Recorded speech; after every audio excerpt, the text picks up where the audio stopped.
It's a little blue, huh? Today, our team is in lovely Detroit, filming some top secret interviews in between scootering around town.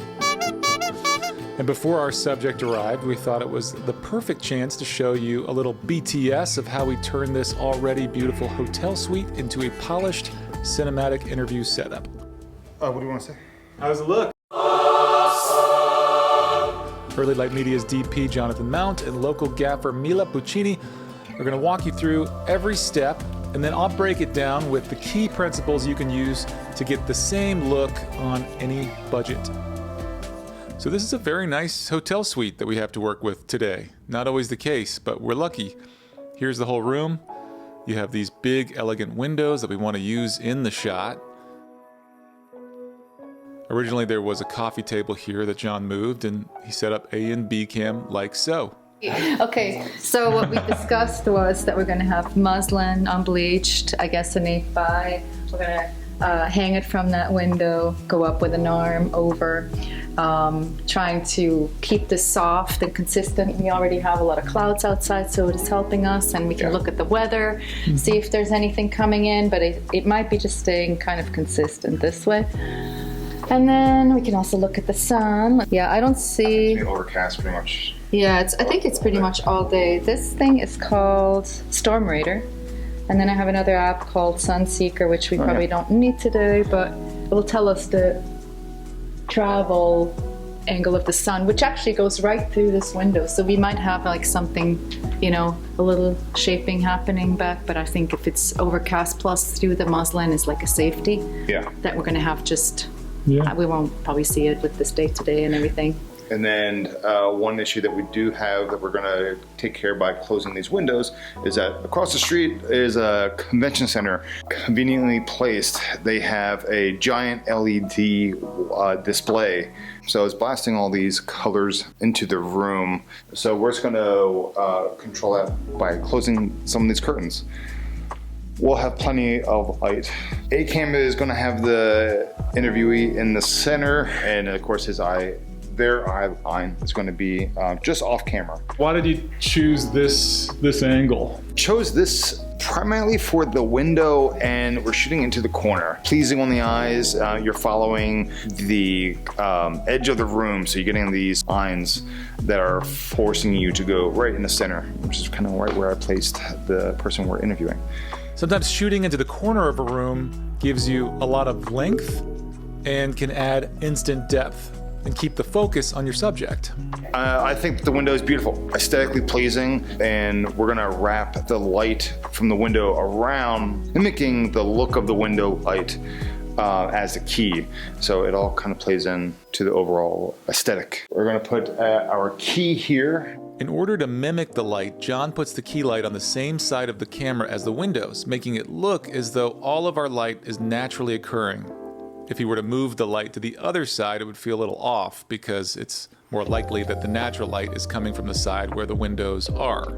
You'll hear people on set ask things like, is the light motivated? And this is what they mean. Does the light look random, or does it feel like it could be naturally occurring? Another example of motivated light is if we were to put a practical light source like a lamp, like in this creepy AI image, and use that as our hair or edge light, or even just pretend like it was our edge light. We didn't end up going that way here, but it's another example of motivated light.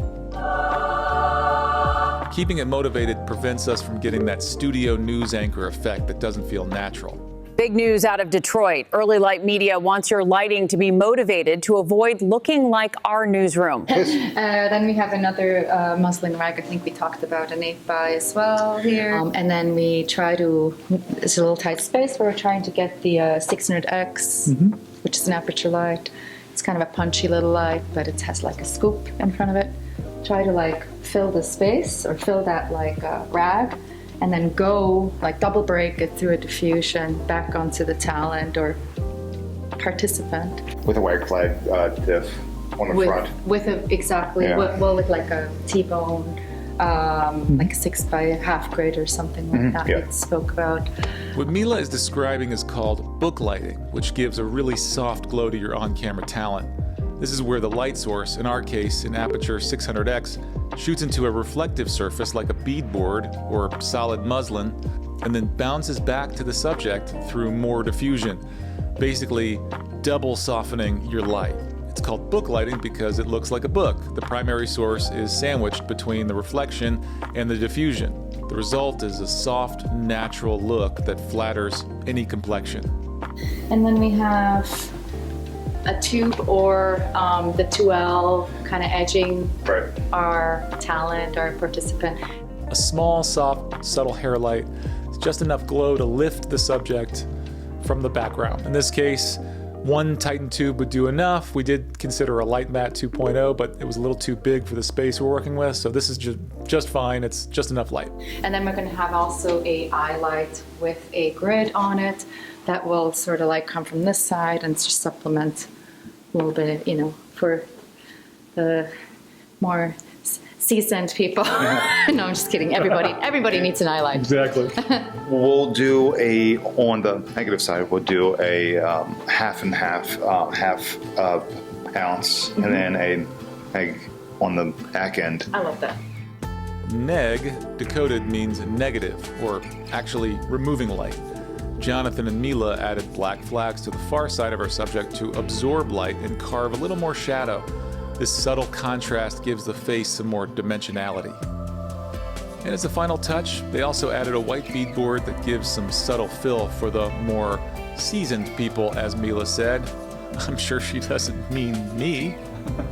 And that's about it. The plan at the beginning changed slightly, as it always does, through good collaboration and problem solving. But we ended up with a nice, natural-looking shot. So remember, it's not about having the biggest, best crew, although Detroit has some pretty amazing crews. It's about shaping light so it feels natural and motivated. And if you're a DP director who also finds yourself conducting the interview, don't miss my video on the art of the interview. Hit subscribe for more behind-the-scenes content and drop a comment with your favorite interview setup or your toughest interview setup or a hack that will make anyone's life easier. Make docs, move hearts, peace.